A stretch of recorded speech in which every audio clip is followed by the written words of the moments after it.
hoje ao Congresso a proposta de orçamento do Já ano está que vem. valendo o salário mínimo de R$ 1.621. R$ 1.621. E o aumento real foi muito baixo, né? Enquanto muita gente discute apenas o número do salário mínimo em 2026, algo bem mais silencioso está acontecendo no fundo da economia brasileira. Não é um anúncio oficial, não é um discurso político e não aparece nos destaques do noticiário diário, mas está presente nas decisões que pessoas físicas, empresários e empresas estão tomando agora. Quando o novo valor do salário mínimo é divulgado, a primeira reação costuma ser imediata. Quanto vai aumentar? Quem será beneficiado? E se isso resolve ou não o problema? Só que o salário mínimo nunca age sozinho. Ele sempre vem acompanhado de outros fatores que impressionam ou aliviam o orçamento real. E é exatamente aí que começa uma conversa que quase nunca é feita por inteiro. Porque, ao mesmo tempo em que o piso nacional é reajustado, o país entra em uma fase decisiva de mudança tributária, com novas regras de cobrança, com novas exigências fiscais e um ambiente de transição que exige adaptação. Essas duas coisas não acontecem em mundos separados. Elas se encontram no mesmo lugar, no custo de produzir, no custo de empregar e no custo de permanecer operando dentro de um determinado sistema. E é nesse ponto que surge uma terceira variável, ainda mais discreta, a comparação. Comparação entre ambientes econômicos, comparação entre sistemas tributários e comparação entre o custo de ficar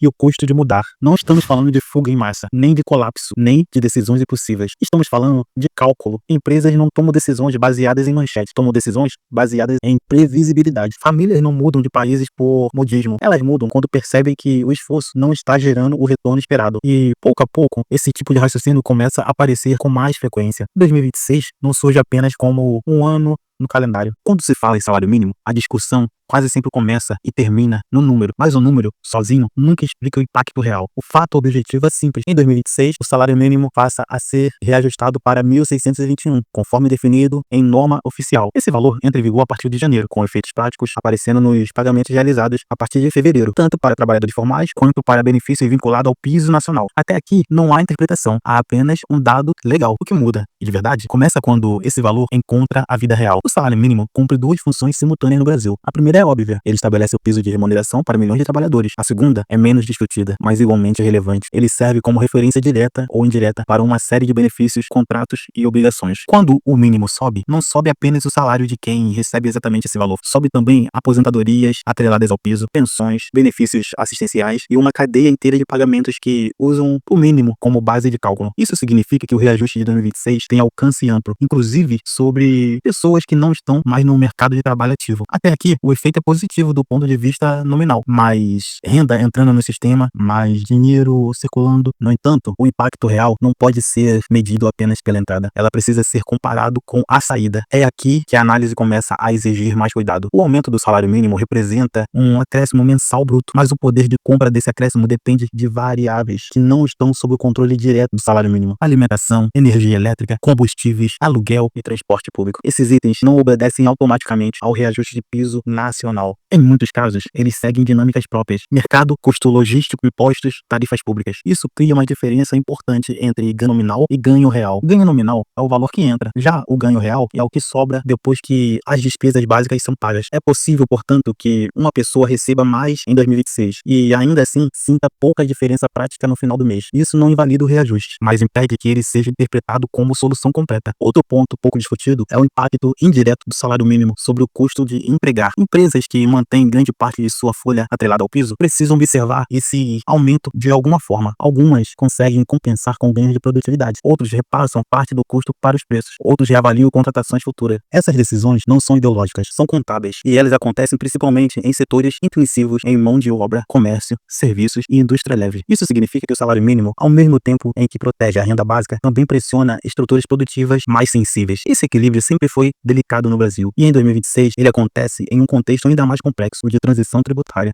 A estrutura de preços, a carga tributária indireta ou os custos sistêmicos da economia. Outro aspecto relevante do poder de compra é a previsibilidade. Quanto as pessoas sabem quanto vão receber, mas não conseguem prever quanto vão gastar. O consumo tende a se tornar mais defensivo. Isso afeta decisões simples, como compras parceladas, e decisões maiores, como mudança de moradia ou investimento em educação. Essa postura defensiva aparece com mais frequência em ambientes de incerteza econômica, e é justamente esse ambiente que começa a se desenhar quando múltiplas variáveis se movem ao mesmo tempo. Salário, imposto, imposto, regras fiscais e custos de conformidade. Por isso, ao discutir ganho nominal versus poder de compra, é fundamental entender que o salário mínimo não atua isoladamente. Ele conversa com todo o sistema econômico. E em 2026, esse sistema passa por ajustes importantes. O reajuste do piso salarial acontece ao mesmo tempo em que o país inicia uma transição tributária e enfrenta desafios persistentes de custo de vida. Isso não invalida o aumento, mas exige uma leitura mais madura sobre seus limites. O verdadeiro ganho para o trabalhador não está apenas no valor recebido, mas na capacidade de planejar, consumir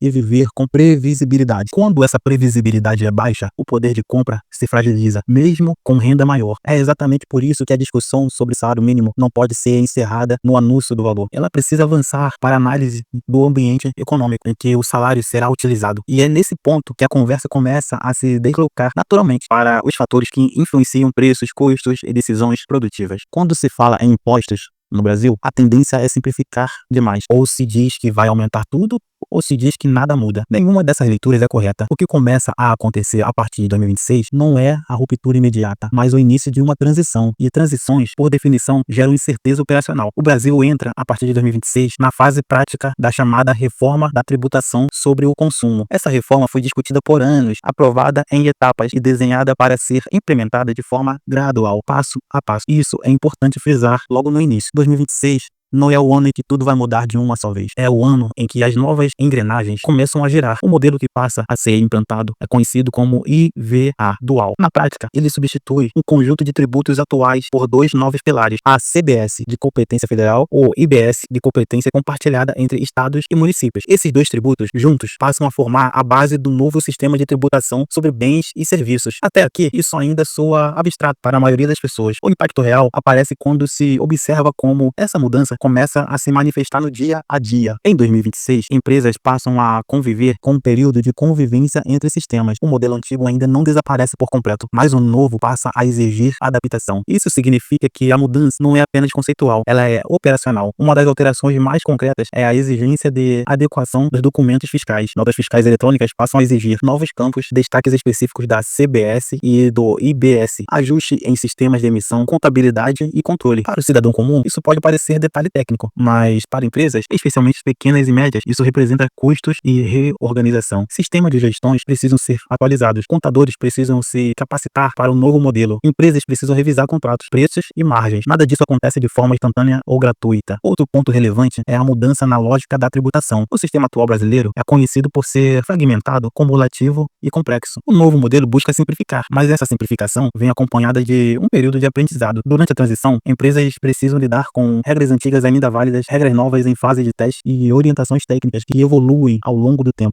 Quando se olha para tudo que foi analisado até aqui, fica claro que não estamos diante de um evento isolado. O salário mínimo de 2026 não é apenas um número reajustado em lei. A transição tributária não é apenas uma mudança técnica. E o interesse crescente por alternativas regionais como o Paraguai não é um movimento aleatório. Esses elementos fazem parte de um mesmo contexto. Um contexto em que renda, custo, previsibilidade passam a ser avaliados com mais atenção. Não porque as pessoas mudaram, mas porque o ambiente mudou. Em momentos assim, as decisões mais importantes não são tomadas no calor do debate público. Elas são tomadas com cautela, no planejamento de médio e longo prazo. O que se observa de forma objetiva é que 2026 marca um ponto de reflexão. Reflexão sobre como o trabalho é remunerado, como o consumo é tributado e como o ambiente econômico responde a quem produz. Isso não define o futuro do Brasil, mas revela como o presente está sendo interpretado. O Brasil continua sendo o centro das decisões, continua sendo o principal mercado, continua sendo o ponto de referência. E é justamente por isso que esses debates importam. Países que se levam a sério não evitam comparações, não fogem de ajustes e não transformam escolhas técnicas em disputas emocionais. Eles observam, avaliam e corrigem. Nada do que foi discutido aqui aponta para uma ruptura imediata. Não há respostas definitivas, não há caminhos únicos. Há sim sinais de que decisões estão sendo revistas, de que estruturas estão sendo reorganizadas, de que o planejamento voltou a ser prioridade. E entender esses sinais é muito mais produtivo do que reagir apenas a manchetes. Este vídeo não encerra o assunto, ele abre uma conversa que exige informação, calma e responsabilidade. Se você chegou até aqui, provavelmente percebeu que os temas se conectam de forma mais profunda do que parece à primeira vista. E é exatamente isso que vale ser discutido, com dados, contexto, sem exageros. A partir daqui, a pergunta não é qual país é o melhor, nem quem está certo ou errado. A pergunta é como as decisões econômicas estão sendo tomadas e o que isso revela sobre o momento que estamos vivendo. Qual é a sua opinião?